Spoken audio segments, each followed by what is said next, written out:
ನಮಸ್ಕಾರ ಎಲ್ಲರಿಗೂ. ಇಂದು ಪಾಪ ವಿಮೋಚನೆ ಏಕಾದಶಿಯ ದಿನ ಆದಷ್ಟು ಈ ರೀತಿ ಮಂತ್ರಗಳನ್ನು ಕೇಳುವುದರಿಂದ ಗೊತ್ತೋ ಗೊತ್ತಿಲ್ಲದೆ ಮಾಡಿರುವ ಪಾಪಗಳಿಂದ ಮುಕ್ತಿಯನ್ನು ಪಡೆಯುತ್ತೀರಿ.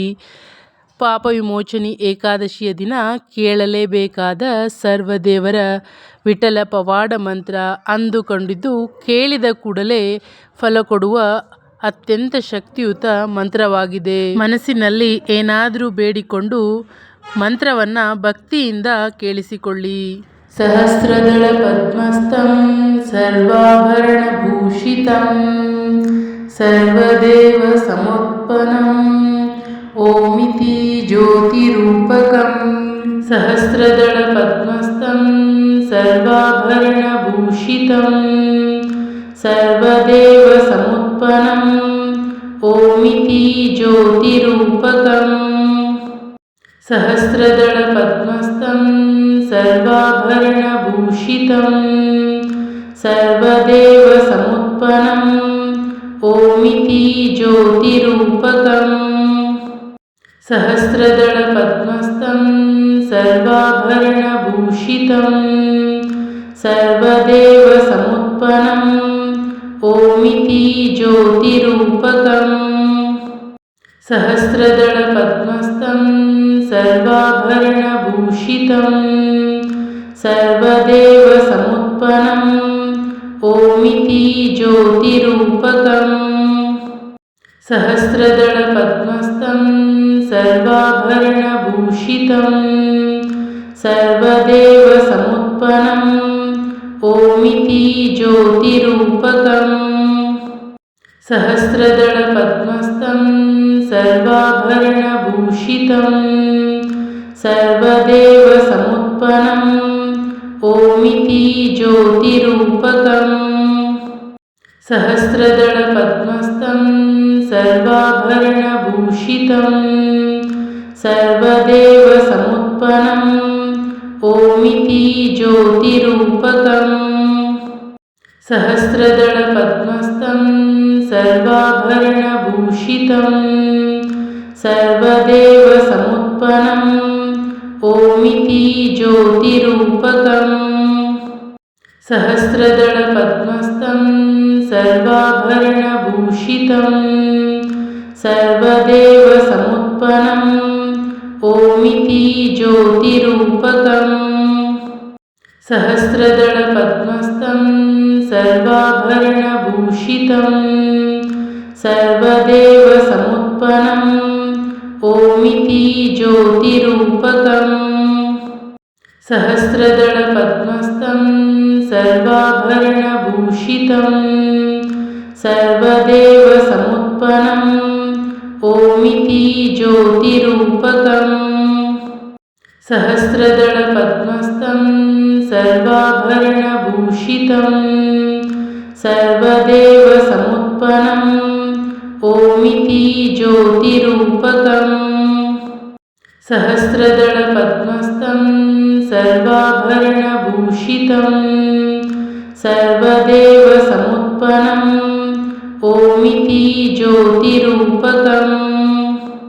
ಸಹಸ್ರದಳ ಪದ್ಮಸ್ಥಂ ಸರ್ವಾಭರಣಭೂಷಿತಂ ಸರ್ವದೇವ ಸಮೋತ್ಪನ್ನಂ ಓಮಿತಿ ಜ್ಯೋತಿರೂಪಕಂ.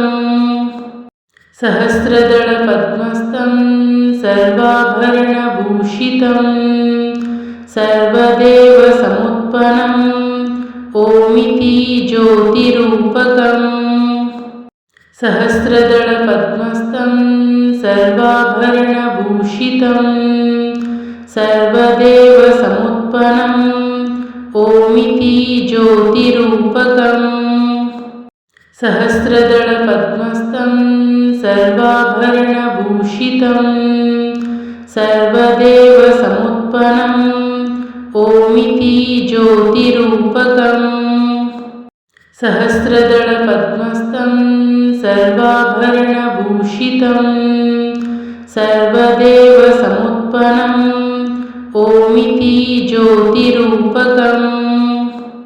ಸಹಸ್ರದಳ ಪದ್ಮಸ್ಥಂ ಸರ್ವಾಭರಣಭೂಷಿತಂ सर्वदेवसमुत्पन्नम् ओमिति ज्योतिरूपकम् सहस्रदलपद्मस्थं सर्वाभरणभूषितम् सर्वदेवसमुत्पन्नम् ओमिति ज्योतिरूपकम् सहस्रदलपद्मस्थं सर्वाभरणभूषितम् सर्वदेवसमुत्पन्नम् ओमिति ज्योतिरूपकम् सहस्रदलपद्मस्थं सर्वाभरणभूषितम् सर्वदेवसमुत्पन्नम् ओमिति ज्योतिरूपकम् सहस्रदलपद्मस्थं सर्वाभरणभूषितम् सर्वदेवसमुत्पन्नम् ओमिति ज्योतिरूपकम् सहस्रदलपद्मस्थं सर्वाभरणभूषितम् सर्वदेवसमुत्पन्नम् ओमिति ज्योतिरूपकम् सहस्रदलपद्मस्थं सर्वाभरणभूषितम् सर्वदेवसमुत्पन्नम् ओमिति ज्योतिरूपकम् सहस्रदलपद्मस्थं सर्वाभरणभूषितम् सर्वदेवसमुत्पन्नम् ओमिति ज्योतिरूपकम् सहस्रदलपद्मस्थं सर्वाभरणभूषितम् सर्वदेवसमुत्पन्नम् ओमिति ज्योतिरूपकम् सहस्रदलपद्मस्थं सर्वाभरणभूषितम् सर्वदेवसमुत्पन्नम् ओमिति ज्योतिरूपकम् सहस्रदलपद्मस्थं सर्वाभरणभूषितम् सर्वदेवसमुत्पन्नम् ओमिति ज्योतिरूपकम् सहस्रदलपद्मस्थं सर्वाभरणभूषितम् सर्वदेवसमुत्पन्नम् ओमिति ज्योतिरूपकम् सहस्रदलपद्मस्थं सर्वाभरणभूषितम् सर्वदेवसमुत्पन्नम् ओमिति ज्योतिरूपकम् सहस्रदलपद्मस्थं सर्वाभरणभूषितम् सर्वदेवसमुत्पन्नम् ओमिति ज्योतिरूपकम् सहस्रदलपद्मस्थं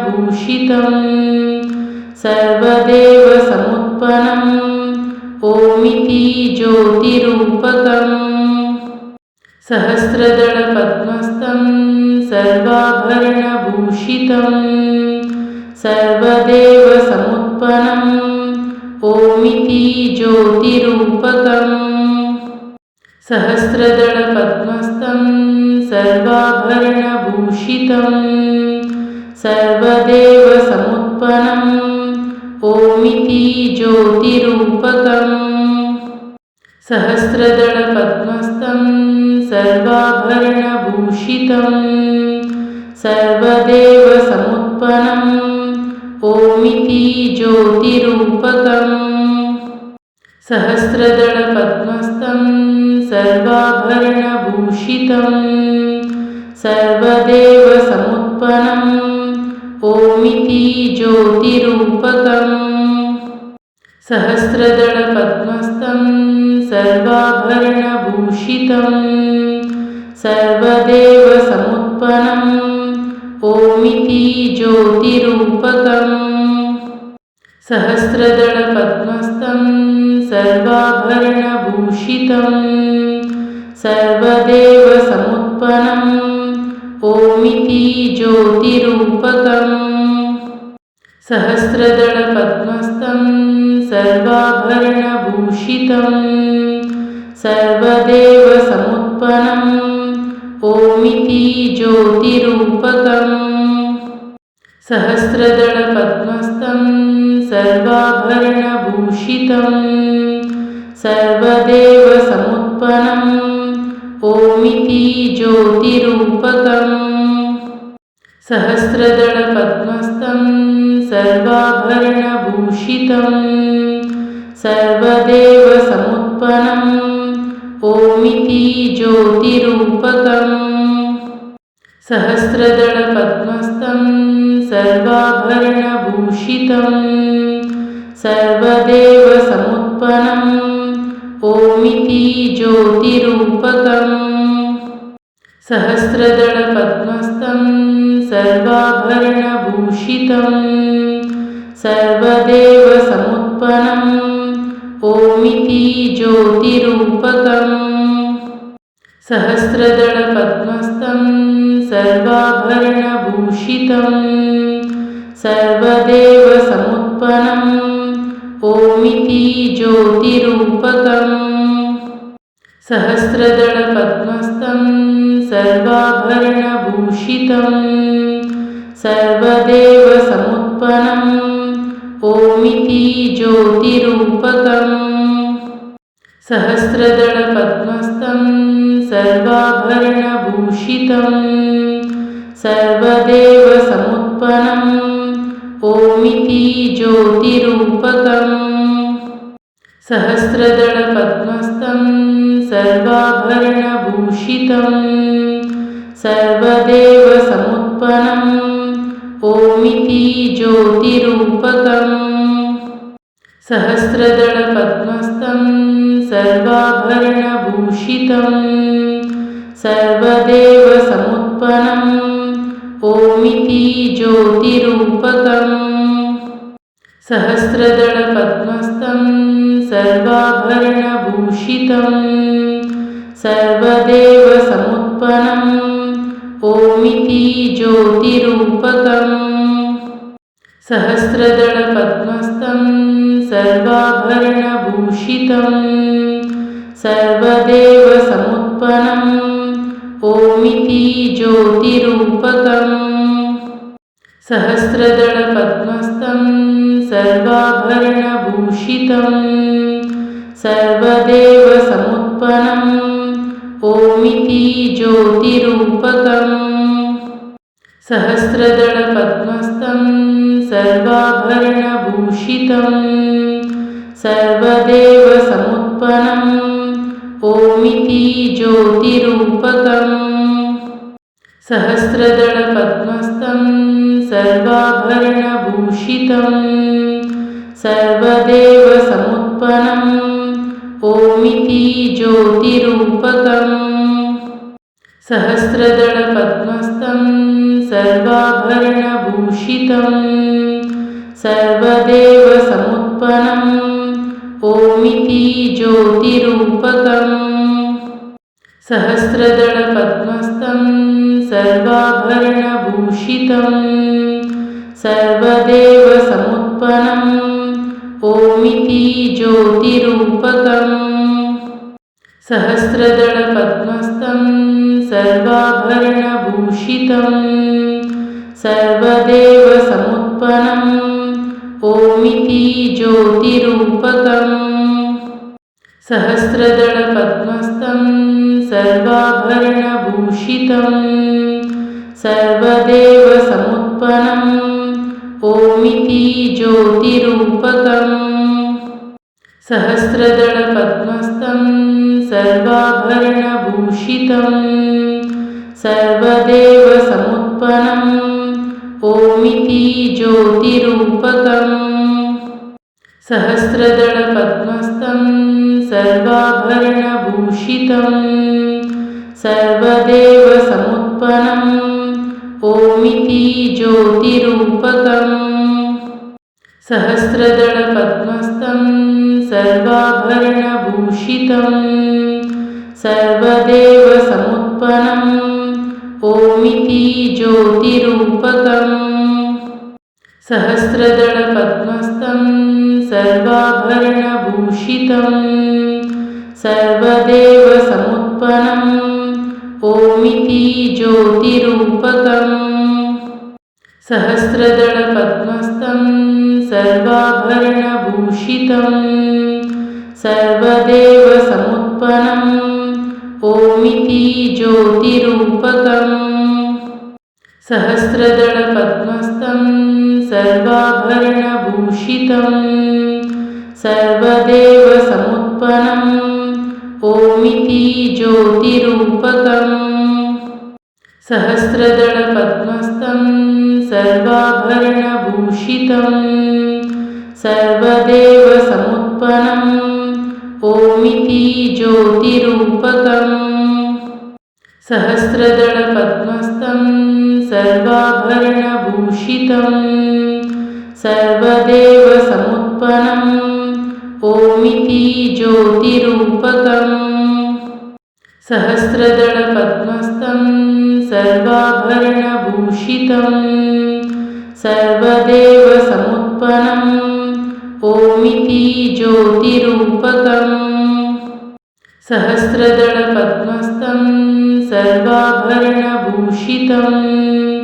सर्वदेवसमुत्पन्नम् ओमिति ज्योतिरूपकम् सहस्रदलपद्मस्थं सर्वाभरणभूषितम् सर्वदेवसमुत्पन्नम् ओमिति ज्योतिरूपकम् सहस्रदलपद्मस्थं सर्वाभरणभूषितम् सर्वदेवसमुत्पन्नम् ओमिति ज्योतिरूपकम् सहस्रदलपद्मस्थं सर्वाभरणभूषितम् सर्वदेवसमुत्पन्नम् ओमिति ज्योतिरूपकम् सहस्रदलपद्मस्थं सर्वाभरणभूषितम् सर्वदेवसमुत्पन्नम् ओमिति